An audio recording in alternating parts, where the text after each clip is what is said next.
Yeah, I think it's the pattern. When you keep seeing the same things over and over, it becomes like, this isn't a one-off thing. And I believe my patients that they weren't feeling well, and I didn't have a way to label it. Like, you need to label a lot of the time in conventional medicine. And I was actually talking to one of my best friends from med school, and she was also a family doctor. And she's like, yeah, I think, the way that you're talking about wanting to practice medicine is something called functional medicine. And I hadn't heard of it. This was back in 2016.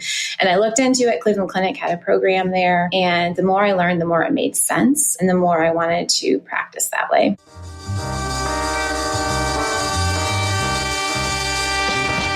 New choices, new players, new models of care. Consumer first healthcare is everywhere. For us to build the future, to see what's new, we gotta look at the world from a different point of view.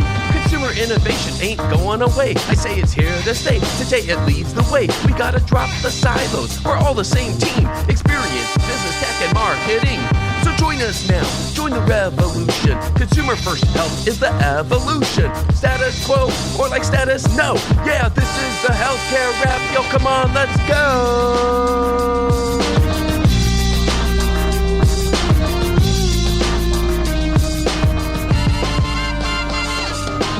Welcome back to the leading podcast about consumer-centered healthcare. What if healthcare was actually centered around what consumers need and expect? We're talking with leaders who are making it happen one experience at a time. I'm Jared Johnson, and this is episode 390. Today, we have the Flava of the Week about Rock Health's 2024 market assessment. How can we compare the digital health market to the battle against the status quo? And how can Davids and Goliaths coexist in the future? I'll talk about that. Then we welcome Dr. Erica Armstrong, CEO and founder of Root Functional Health, to talk about the evolution of functional health, the challenges of making lifestyle changes on your own, and the benefits of pairing patients with a doctor and a dietitian. It's time for the awesomeness, y'all. Are you ready? Let's go.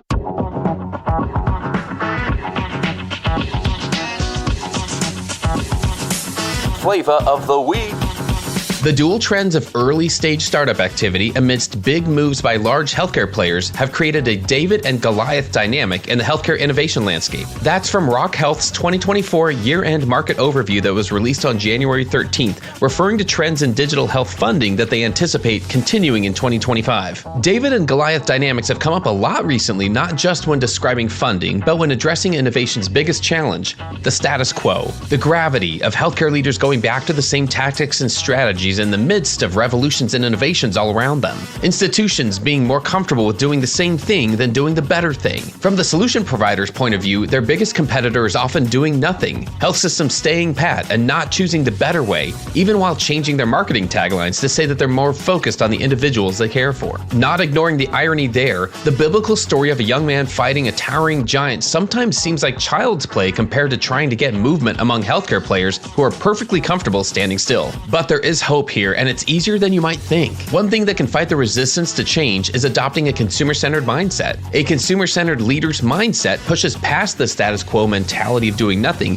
because it puts the needs of consumers at the center of business decision-making and eventually product and service design. That doesn't happen just by trying to address quote-unquote consumerism, which was thrust upon us and positioned as a threat all along, but by committing to consumer transformation, which in contrast is a proactive leadership position, acknowledging that sustainable business growth comes by creating products and services that customers, aka patients and consumers, actually want and will choose in their most emotionally distressed moments of their lives. Again, there's a difference between consumerism, which became completely reactive, and consumer transformation, which ironically puts healthcare organizations in the driver's seat by putting consumers' needs at the center. That only sounds like a conflicting business strategy to someone who wants to sit comfortably exactly where they are. A leader understands that they have to move, and move quickly. Back to Rock Health. The great thing is that they see a future where David and Goliath coexist and even thrive together to drive impactful change. Achieving this vision will require that all parties understand their roles and opportunities for symbiotic relationships in the market. Their assessment concluded,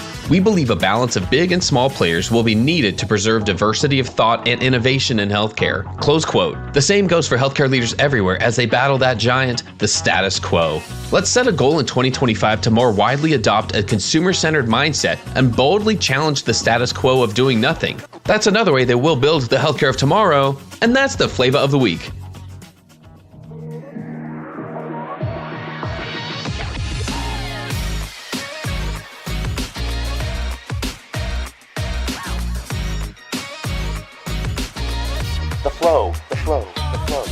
All right, everyone, let's get into the flow, please. We're going to learn about a topic that has been of interest to me, and I was so glad when Dr. Armstrong reached out to me. My guest today is Dr. Erica Armstrong. She's the CEO and founder of Root Functional Health. Erica, welcome to the podcast. Thank you for having me. Like I said, this is a topic that has been out there, and I feel like I know just enough to be dangerous about it, so I'm really excited to dive into this with you, and I think our listeners will enjoy understanding this modern approach. We're going to talk about where Root came from, what the origin story is. I want to talk through this new membership, this Root Access membership that's available now, and kind of how it fits among other ways that we're engaging with modern consumers. So a lot to dive into. So let's help our listeners get to know you a little bit better. What's something that you'd like them to know about you? Something that most people might not know about me is that I ran Division I track and cross country in college, and there is quite a crossover between this experience and entrepreneurship, whether it's pushing through pain or being able to ride those waves of entrepreneurship and then staying disciplined to work towards long-term goals. Love that. I love that. How was that experience-wise? I mean, can you give us an idea of like how much prep was needed? Maybe like per week, like how much were you preparing or how much time were you spending on it? I think about 3 hours a day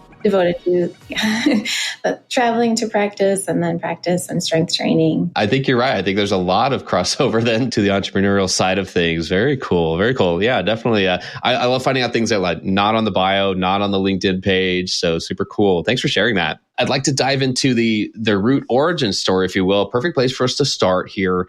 Let's talk about what led to its founding. Kind of give us a little bit about where you were coming from. Is this something that you were always planning to do?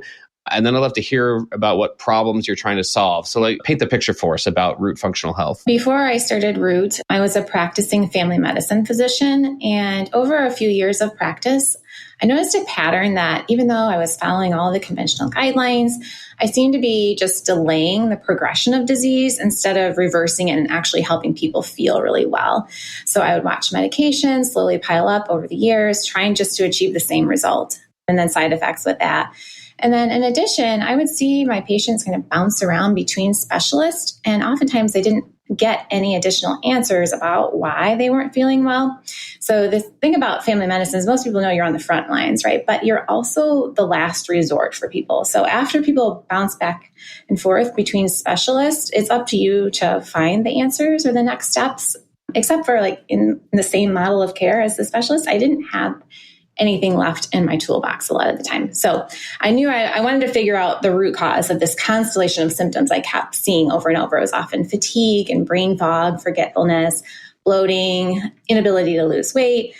This pattern I would see pretty consistently without answers. And so I needed a different toolbox, a different set of knowledge. And I turned to functional medicine for this and went through training for it and started kind of piecing it into conventional medicine. I actually painstakingly tried to get that to fit into a primary care model in a conventional system for 2 years. But the bottom line was this completely different model of care and mindset. I needed the time and space and the access to the right testing to make it work. And so I left my corporate job to start Root on my own. And since we started Root, we've seen so many remarkable results through our doctor and dietitian process. We've seen diabetes reversing, we've seen weight loss without medication, but by focusing on the root cause and lowering inflammation and insulin resistance.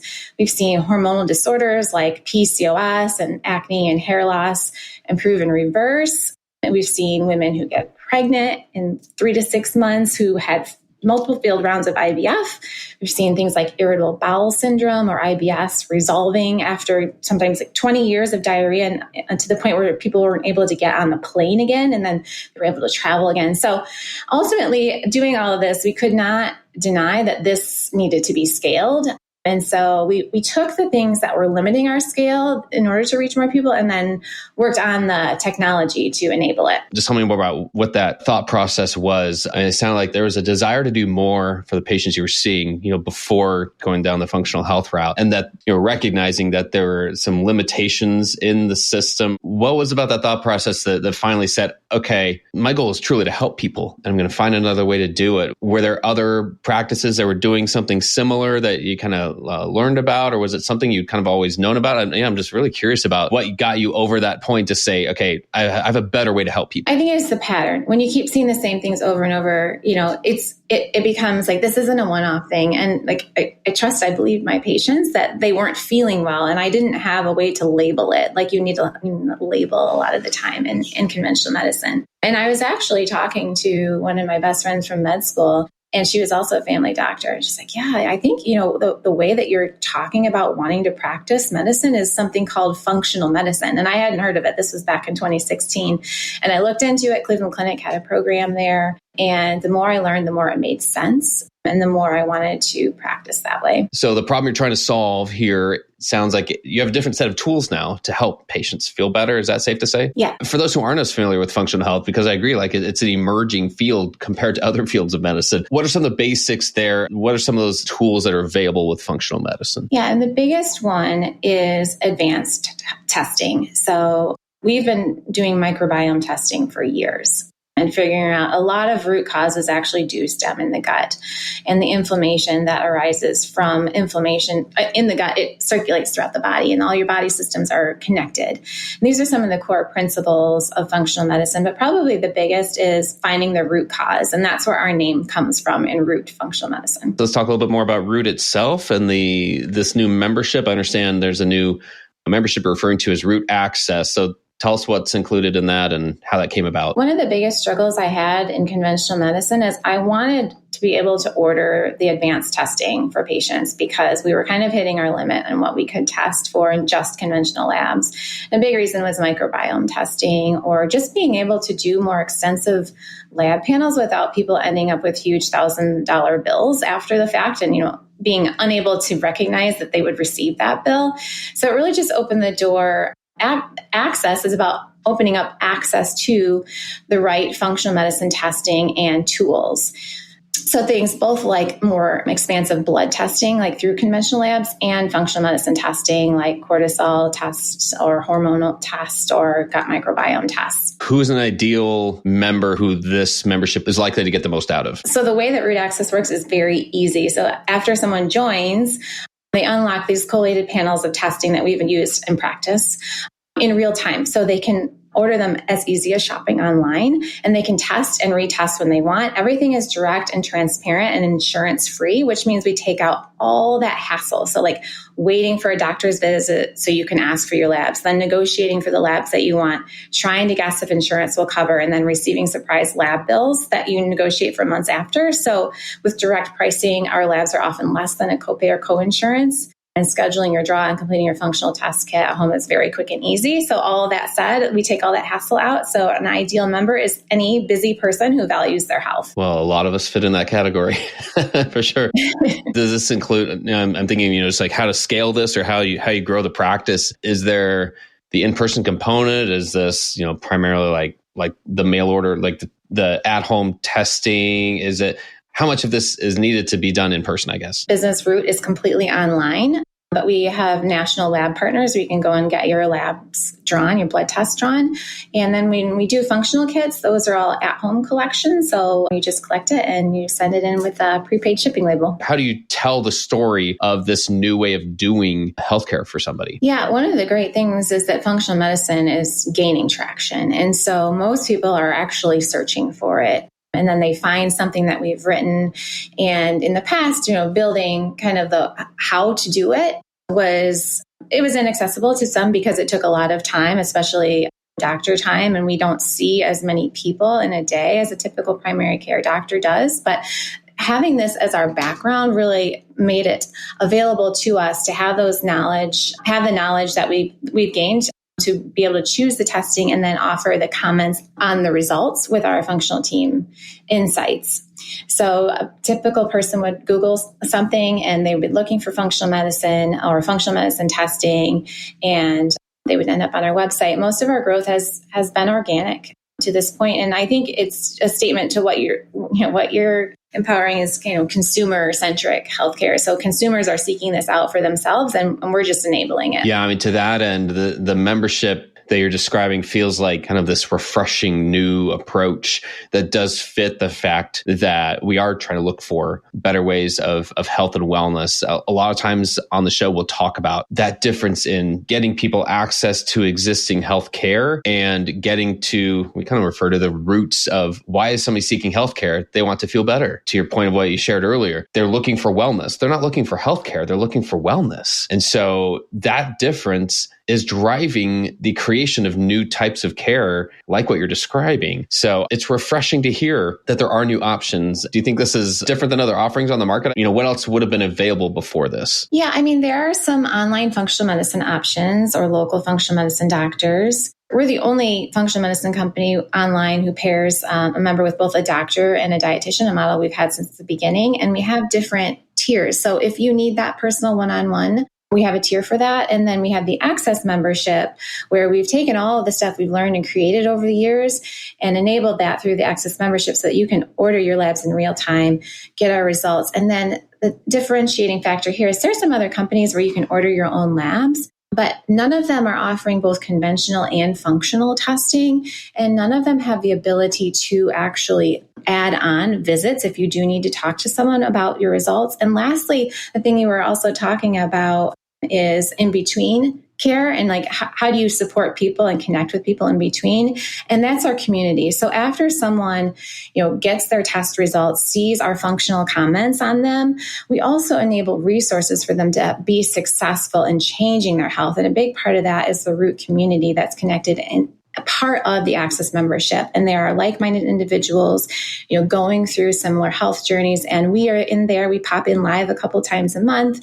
We have meal plans, educational courses, and bite-sized videos so that people can stay on track with their health in between their own in-person doctor care or other online care. That's amazing. Okay, those are truly some differentiators. The community aspect, I don't think we can say enough about that. I mean, any side of healthcare that I've been on, we can't overemphasize the impact of health information coming from a community of people who are seeking the same either answers or treatments or results in their health. Absolutely. I love the fact that that's part of this offering here. And to that end, you're mentioning about some more of that engagement in between episodes. I'd love to hear more about that. I guess maybe it is the community in this case. I'm just thinking about that. Feels pretty innovative to me. It's funny, all these things when we're looking at new models of care. I loved that you didn't say this is a whole new technology that's going to solve things. This is a new model of care that is still centered on the patients that you're serving. So knowing that, are there any of those insights you've learned about how to engage somebody in their health? It's hard to make lifestyle changes on your own, right? So facilitating, relationships with people on similar health journeys who are sharing the same resources